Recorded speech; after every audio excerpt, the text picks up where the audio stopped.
Brilliant.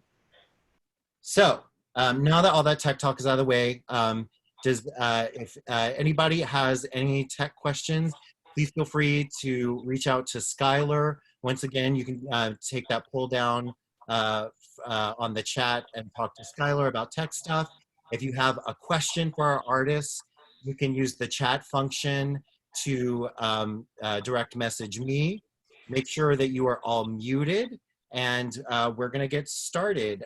So I want to welcome our director, Kim Pappas, and actors August Forman and Rachael VanWormer.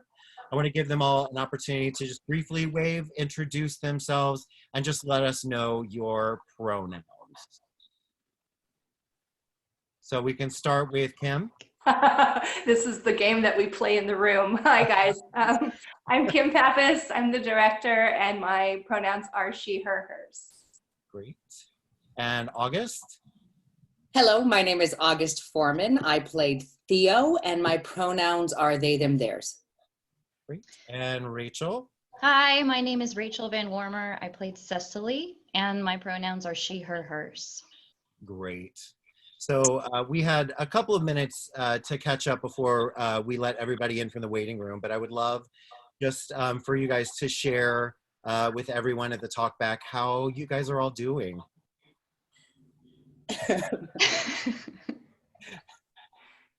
I'm doing okay. We were just talking about how does one answer that question right now. I'm from Chicago, so I'm in Chicago right now. All of Chicago is basically shut down. So I flew back from Diversionary when we closed and basically got to my house and have not left. So I'm doing okay. I'll go next. I'm fine. I think I'm as fine as everyone else is in the current moment. Me and mine are healthy and safe, so for that we are grateful. And most of you are probably here in San Diego, so you know how things are here, and I'm right there with you. Yeah, I have to say it. Same. I'm blessed that I still have a job, so I've been working from home 40 hours a week, just trying to keep up with all of that. Everybody's happy and healthy. We're all doing the best we can. It's about the best that we can hope for right now, so that's good. I want to, and I don't want to linger on it for too long, but I do think it, because of where you guys were in the process, it's a pretty kind of fascinating story. It's an interesting time to be in the middle of a process, and I think I think folks would be curious about kind of what the experience was like around where you were in the process and what it was like to step away from it, what the experience of, because I think most people were able to watch the recording that we were able to make before everyone stepped away. So if you guys just want to share kind of where you were in the process and what it was like to kind of have to step away from it because of the pandemic. It sucked. Stepping away from it sucked. It was bad. I'm not sure there was any rose-colored glasses or mauve-colored glasses or aqua-colored glasses or any colored glasses to see that fact through that would change the fact that it was really heartbreaking. It really sucked. We were, I guess I'll only speak for myself. I was so proud of what we had found. I really felt like we had kind of got our hooks into the spine of the show, and there was still work to be done, but at least I felt really clear on what that work was, which is not necessarily something that you always get as an actor. I mean, I have opened and run and closed shows that I wasn't as confident in as I was in our little piece, and that was such a gift. And it was it was such a sort of high to be cresting when the realization that it was going to end came. And I think that probably came for all of us at the same time. I think was actually right after our designer run. So we had all the designers in the room. And August and Kim, feel free to jump in if I'm misremembering or if you have more to add, but we had all the designers in the room and we had just done the designer run, which is always kind of like a jumping into the fire moment as an actor, because it's often the first time you're running it for someone outside of the director and the stage manager, and it's really trial by fire. You kind of get to see where you're at and get to see where the show is at. And after the run, we had a break, and that's when I saw the notification come through that the ban on groups was extended now for 8 weeks. And so August and I were on a break listening to the designers and Kim give notes for a production that we pretty much knew wasn't going to happen. So that was rough. And then as the designers left, the four of us, Edward, our stage manager, was in the room as well.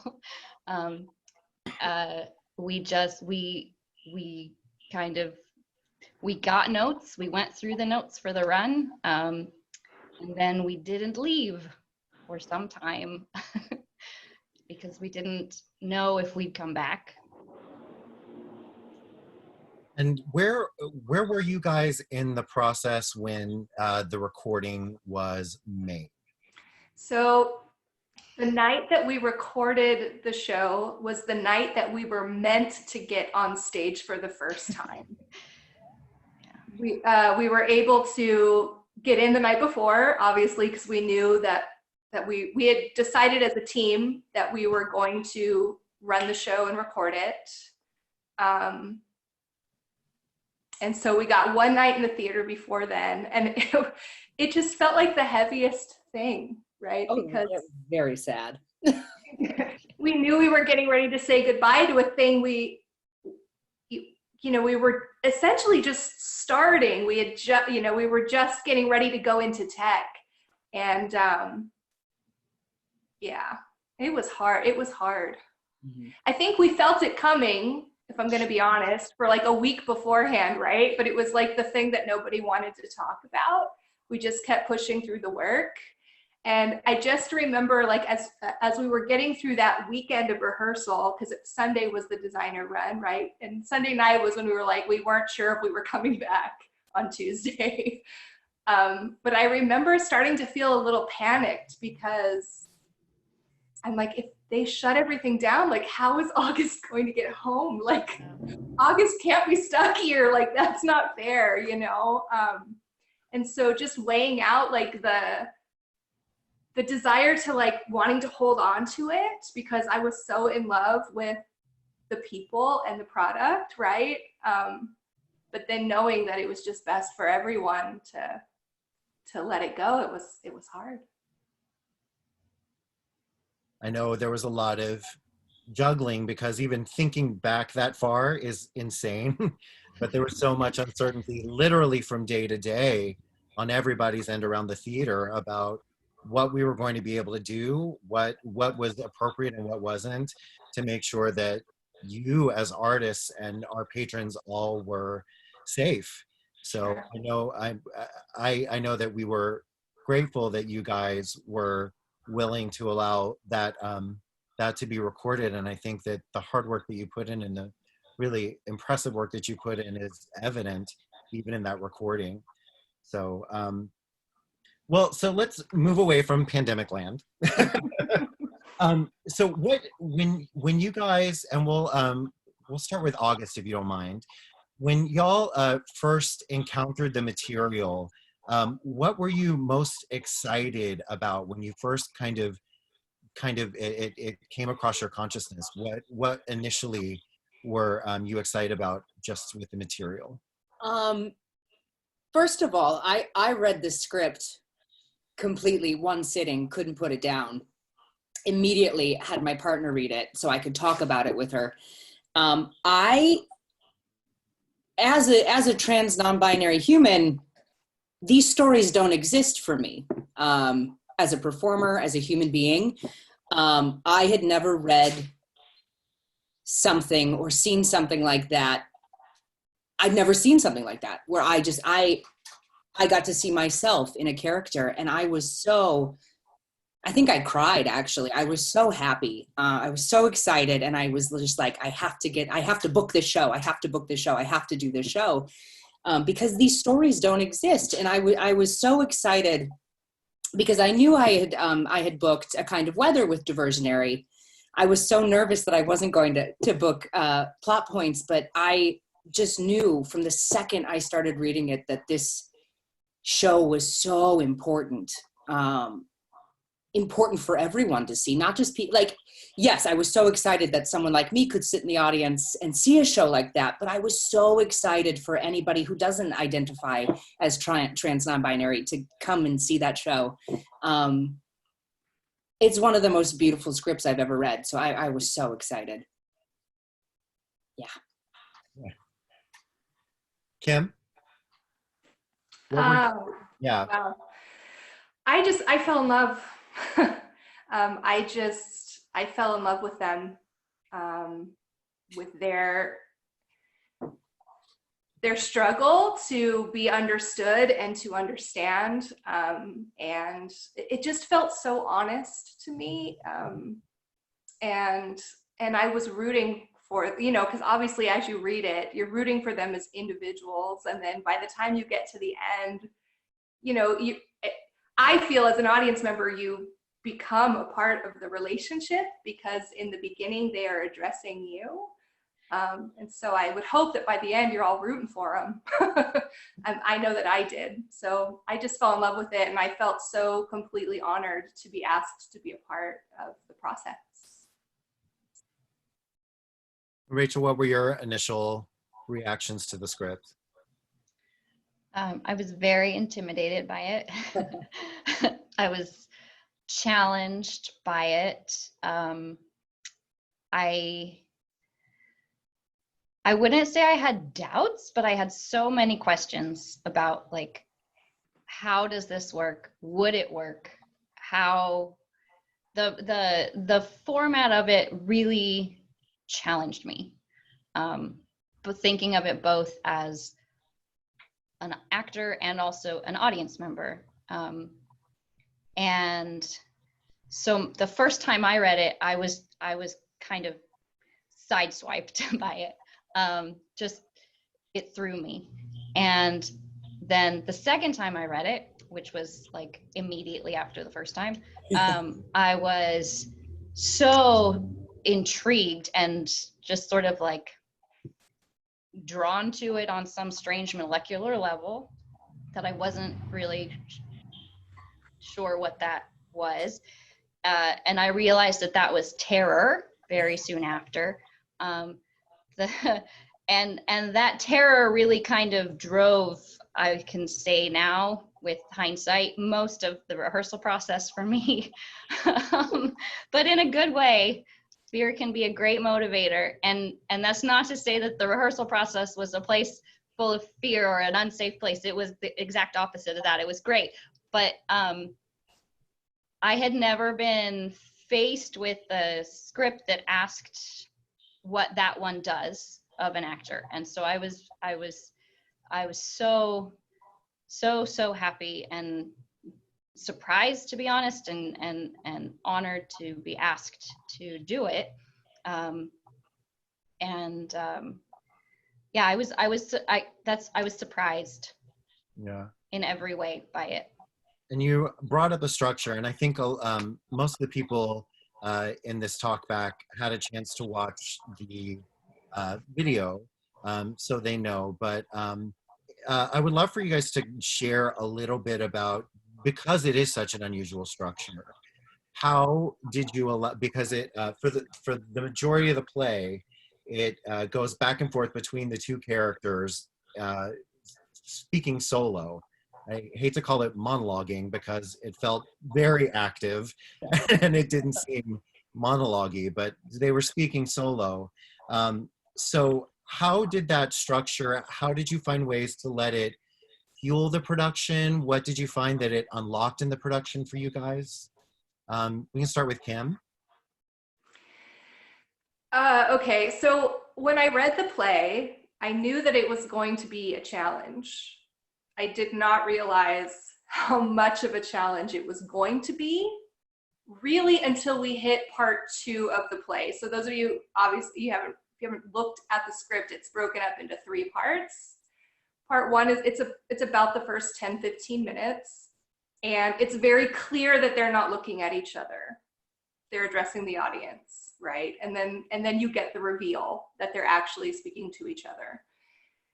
Once that reveal happens, that's when it got really difficult for me personally. And we had to have a lot of conversations in the room because Miranda, I mean, it's wonderful. She's wonderful.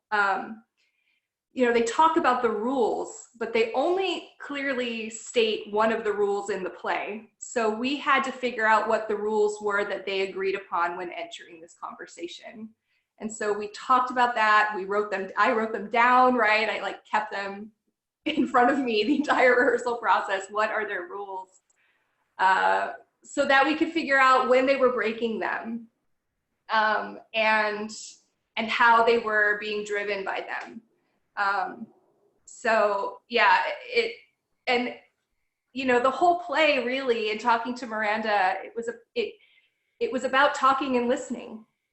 So initially when I read the script, I had all these ideas about like, it's in a house and we have to deconstruct the house and they take the things away and then they add the things in. And then I was just like, no, stop, right? Just let them be.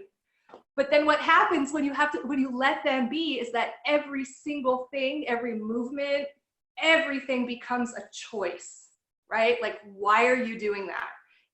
There's literally nowhere for them to hide. And that, it was definitely an interesting challenge. And I think that August and Rachael they just blew me away every single night in rehearsal, with how specific they were and how committed they were. And I'm so grateful to everybody who has watched it, but it breaks my heart that you don't get to be in the room to feel the energy, because it was unbelievable. Okay, I'm tangenting. August, tell us about it. Tell us about it. Yeah, no, I couldn't agree more. I feel I was so sad. I was happy watching it. I got to watch it with my partner. It was lovely. But knowing that we had so much still to discover about the structure in the space, and I knew what we had to work on still, it was so hard to know that we just had to stop right as we were really figuring it all out. Yeah. Yeah, no, it was hard figuring out how to do this play. And I was so grateful to be with Kim on this.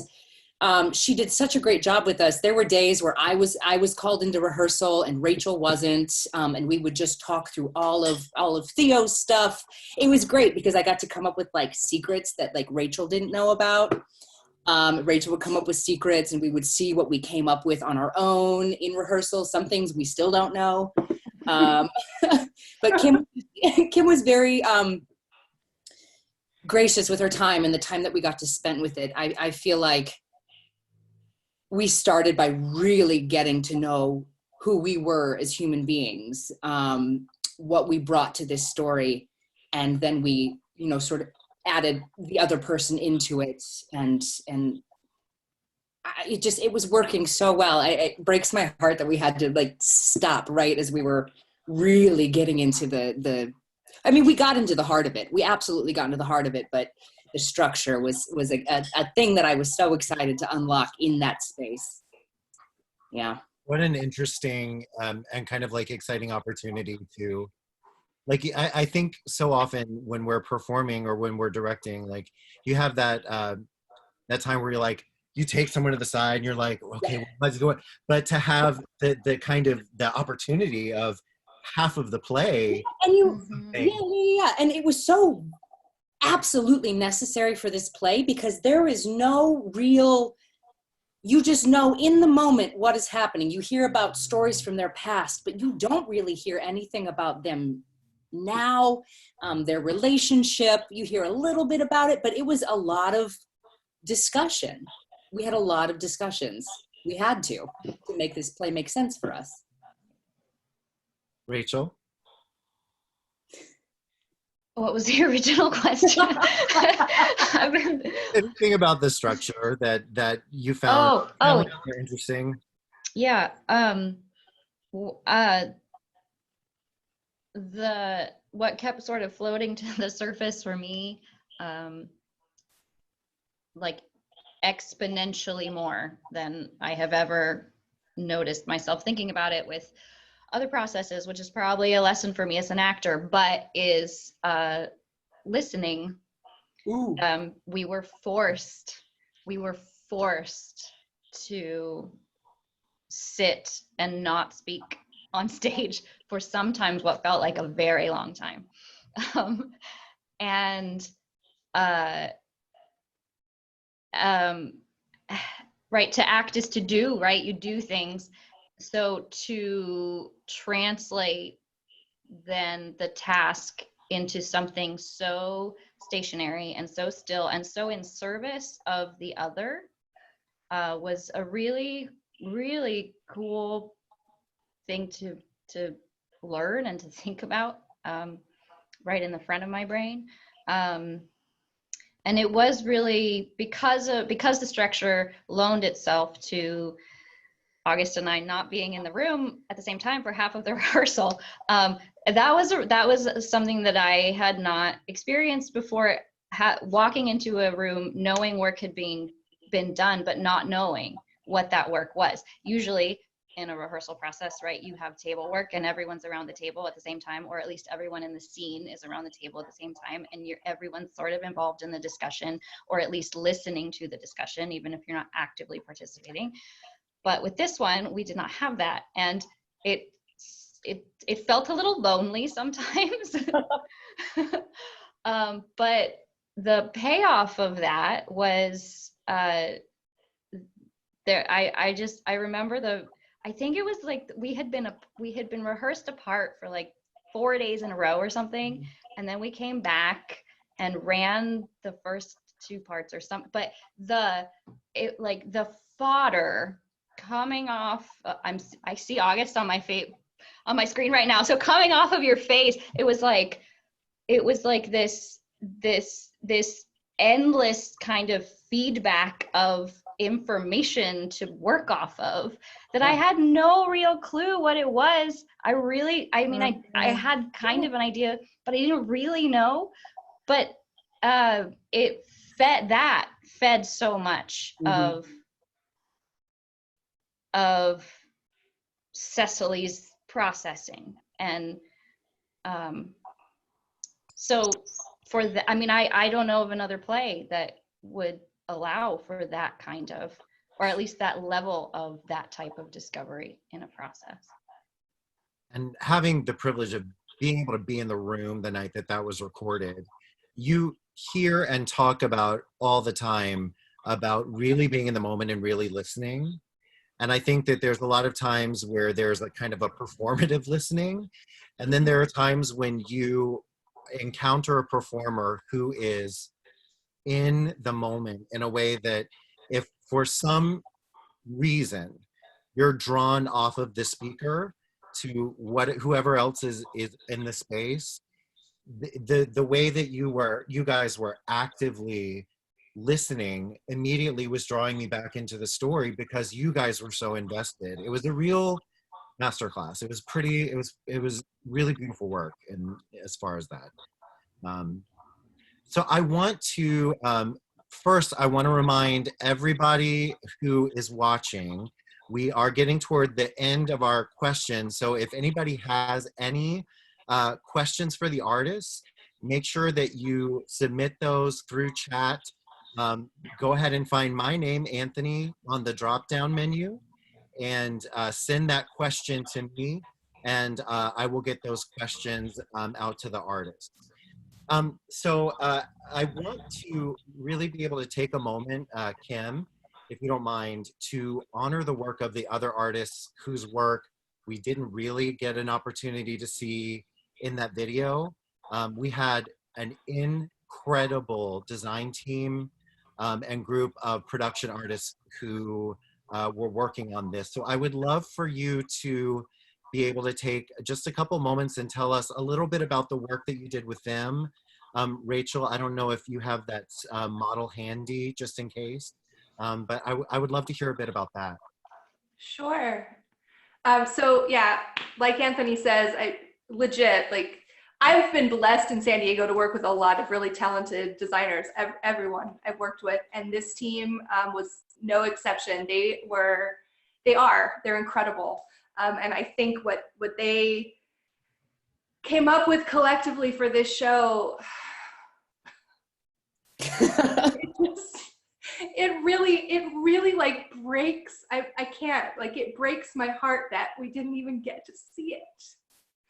I'm not gonna lie about that, because we dreamed about it for what feels like a really long time. But anyway, I'll do my best to convey, but it will never be as beautiful as what they did. So I'll start with the set, since we have the model of the set, if you can see it. So one of the big challenges in this play is that it's supposed to take place in Theo's apartment. Like, when you look at the script, it says Theo's apartment. As you all know, if you have watched it, which I hope you have, otherwise there's going to be a lot of spoilers in the conversation. You know, they're going back through their memories, right? So, Rachael, you okay? Yeah, they fell off. Sorry, guys. So it had to be a space that was everywhere and nowhere. And Yi Chen came to me with one very specific idea. Like, she brought this model in with, I remember it was very like white walls and blue, like, and she had all these images, and we had this conversation, and I said, I like the idea of this, I like the idea of this, tell me about this. And then a week later, she came back to me with the set that you see now. And I was just like, yes, yes, all of it, yes. So basically, it's two large stained glass windows on either side of the stage, which would, for the most part, be behind the actors through the course of the play. The idea of windows is something that we talked about, multiple windows, because they're constantly revealing things to us, right, and to each other. So, but she came back with this beautiful stained glass idea. One thing you can't really see is that in those windows, there are mirrors. And the thing that I love about the conversation that we had is that no matter where August and Rachael are on stage, no matter where Theo and Cecily go, they will be forced to see themselves and be able to see each other. And another thing that I thought was really lovely is that when the audience is looking, they will be able to see themselves as well, reflected in the mirrors on stage. So I thought that was a part that was really spectacular. And then one of the things that was most important to me was the door. I wanted the door to be centered and present always, so that the option to leave was always there. As we know, they're in this fight, and it gets to the point where they're trying to decide whether or not they're going to stay. So I wanted that door present so that it was always an option to leave. And then if you can see down the center of the stage, there's a runner carpet that goes from the door and extends all the way out through the audience. And Yi Chen kind of talked about that as being a representation of their journey, right? So, and I just thought that was so stunning. So yeah, so that's the set. Beautiful. One thing you can't see on the model is that above the door and above the runner, there were going to be multiple light bulbs hanging. And Curtis, our lighting designer, was going to work his magic so that the light reflected what the characters were feeling. So, you know, in moments where things were really heavy or scary, there'd be less light on stage. And at that ending, you know, those of you who have seen the play, when they finally seal the deal, all of those lights would just glow. And I got so excited at the thought of that, but I was like, when Yi-Chen suggested that, I was kind of like, and then I thought, oh, but when they kiss, those lights, and it was like, yes, we have to do that. I don't care how it happens. We have to make that happen. What else do I know? So our sound designer, Lily Voon, she, oh my gosh, she built so many sound cues. Because as you know, we're going back through all of the memories. So the idea was that these sounds would kind of drift in and out through the space, the same way that memories do from our mind. And she also had, I shouldn't say she had, because I was lucky enough to work with her on the Diary of Anne Frank at Moxie, and she played with this then too, the use of like background noise through the course of the whole play, so that in the moments of silence, like when the question became, when do we choose to use silence, right? And how powerful is that?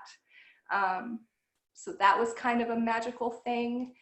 And then Elisa, our costume designer, we talked a lot about texture and layers, and because they each get one outfit, right? And we have to learn everything about this person by looking at them in one outfit. So we talked about like, what would that be? What would that look like? And if Rachael and August want to explain what Cecily and Theo look like a little bit more, I'd appreciate that. But the biggest question for us was, when do they take things off, and how do they reveal themselves through the course of the play?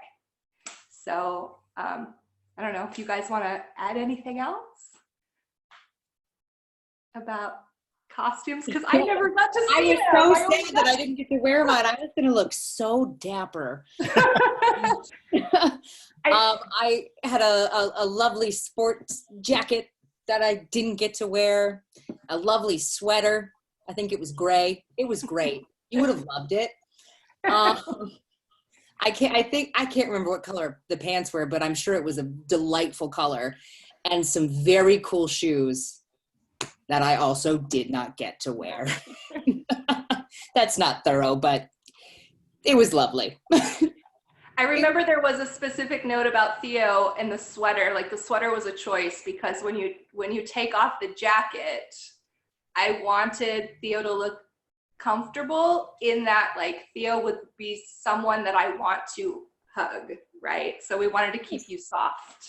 Oh, I didn't know that. Yeah, I love that. See, yeah. These are things we would have learned. I think Theo's very huggable. The sweater just would have added to that. Right? Rachael, tell us about Cecily's costume. I don't think we ever really got there.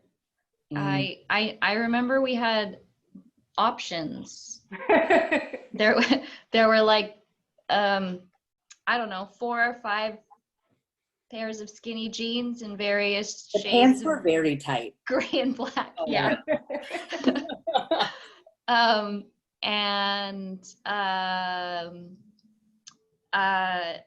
Elisa was going with like kind of lace, like a lacy camisole sort of thing, like something a little feminine but practical, I remember she said, and a sweater, and that sweater was going to be my pop of color.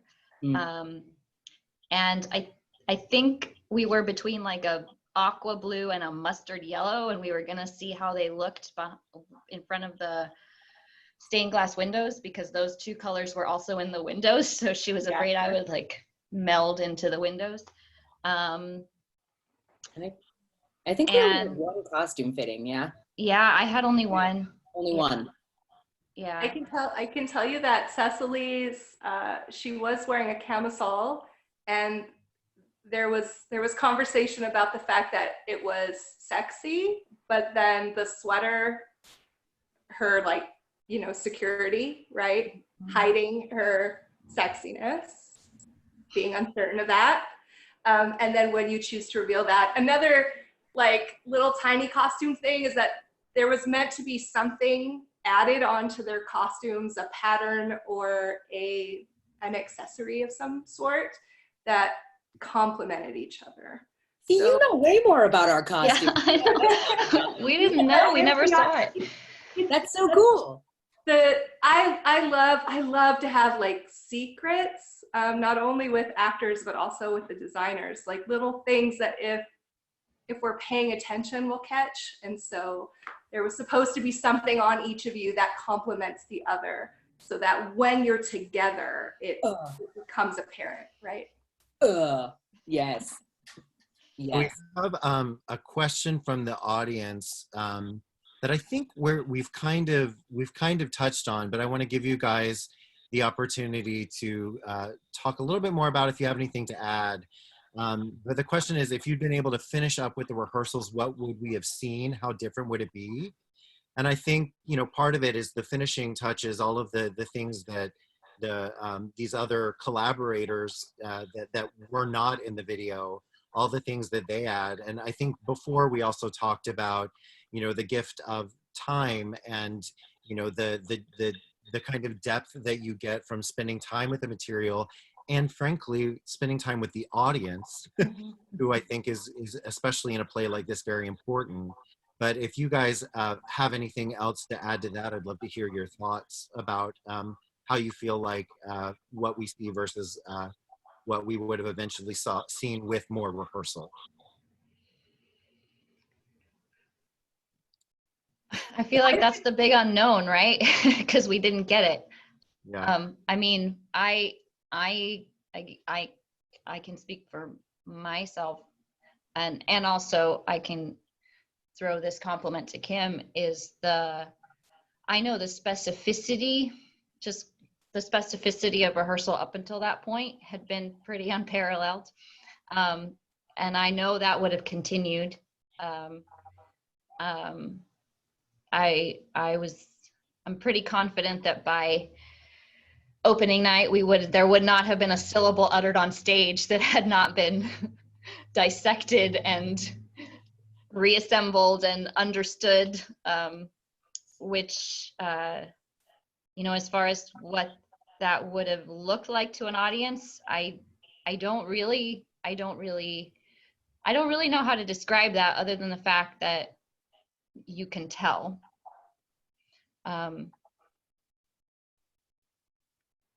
Yeah, I think it's a testament to the work that you guys did, that I feel like the beating heart of the show was there. And I think that, you know, the more time that you would have been able to spend, I think that that's always a gift. But I think that the representation that we have recorded is something really special.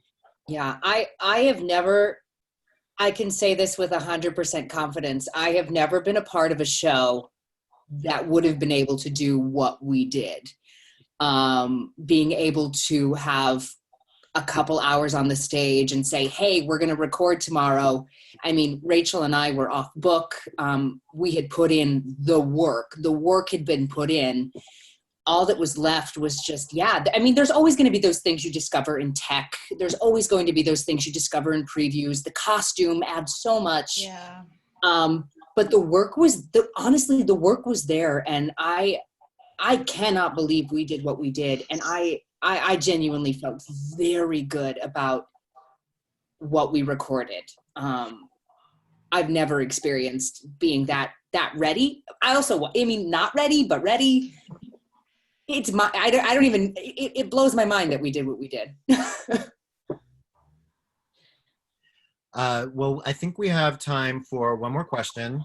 So I would love for you guys just to share why you think this story is important right now, especially in terms of what it's adding to the kind of current discussion around gender and sexuality. But really, anything that you feel like makes this story important to hear right now. Ugh. I've been recently reading a number of articles about our lovely president and his desire, the desire of certain people in our government who want to roll back certain rights for the LGBT community, specifically trans community.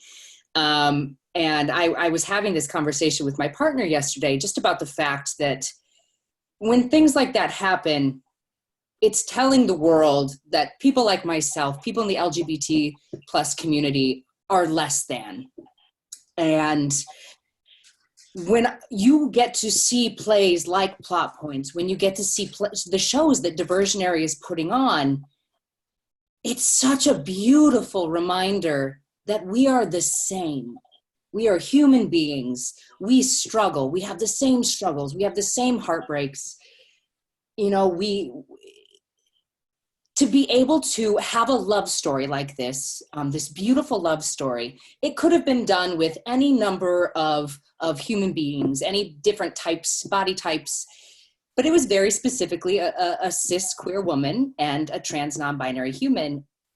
And I think that was such a brilliant choice because you're not seeing these relationships on TV. You're not seeing these relationships on our stages. And it is such a beautiful reminder that, hey, there are two people on this stage that I never thought I would have anything in common with.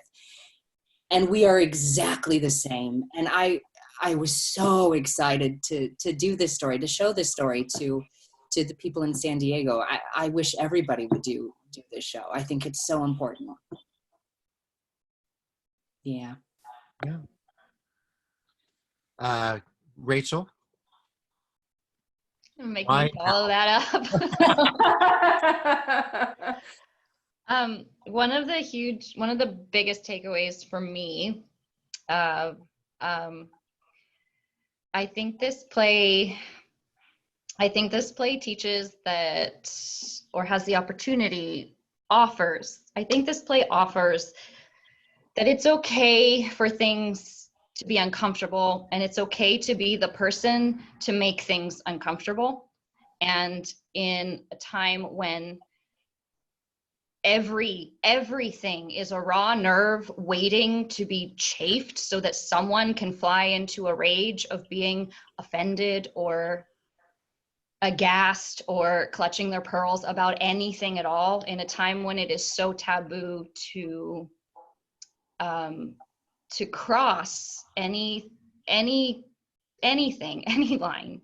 I think one thing this play offers is that it can be okay to cross those lines if the intention is to help or to heal or to love or to protect or to understand that those goals are worth, those ends are worth the means. That it's okay. Yes, it's going to be hard. Yes, you're going to feel uncomfortable. You're going to feel guilty. You're not going to know what the outcome might be. Maybe you'll make it through this, maybe you won't. But if the intention and the goal is truly to come together, then it's okay for things to feel difficult and strange and awkward and scary and messy and sloppy along the way. Cam, you have a thought? Oh, I have to follow up you guys. You make it so hard. I don't know. I was really, really looking forward to seeing how this play made its audience more brave. I was looking forward to the conversations, to listening into the talk after the show.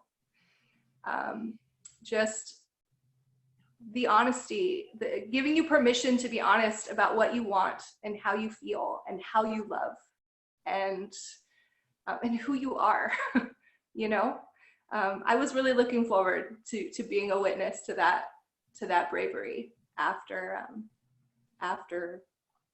experiencing this show together. So, yeah. I think it's important too, because I feel like a lot of people talk about the importance of a world premiere, and world premieres are really important. But in a lot of ways, I feel like these second productions, we were the second production of this particular play. Second productions and third productions, those early productions are that stamp of saying, yes, this is a great play, but this is a great play after the splashy, I can put world premiere. This is a conversation that is worth being had, that is worth taking to other communities. So I was really proud for us to have taken on the mantle of a second production of a play that feels this just wonderful, and bringing that conversation to our community. And we could not have asked for a better team to bring the story to life. So I want to thank the three of you. I want to thank all of the collaborators who put time and effort and energy and love into the work that we saw in the video, the work that we didn't get to see in the video. And guys, I want to thank y'all for your time tonight. I really, really appreciate it.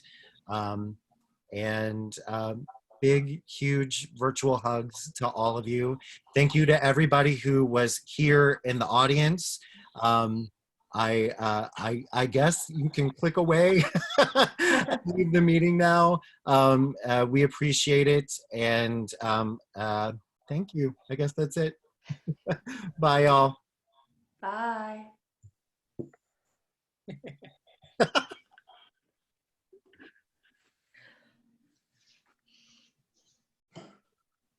Who's gonna be the first to do I it? know, this is where, again, we don't want to leave. Scout, for recording this. Who brought us back? We're not good at the leaving part. That's the hard part, though. Oh my gosh. Skylar, do you need anything else from us? No, no? no, we are done. Thank you all for attending, and we look forward to seeing you all in real life together soon. August, thank you so much for joining us from Chicago. Yeah. And everyone else, thanks for being here. We're going to sign off now. Take care of yourselves, and thanks again, Anthony, for hosting, and thank you all to this amazing team. We will see you all soon. See ya. Y'all. Right. Love you guys. Bye. Bye. Bye.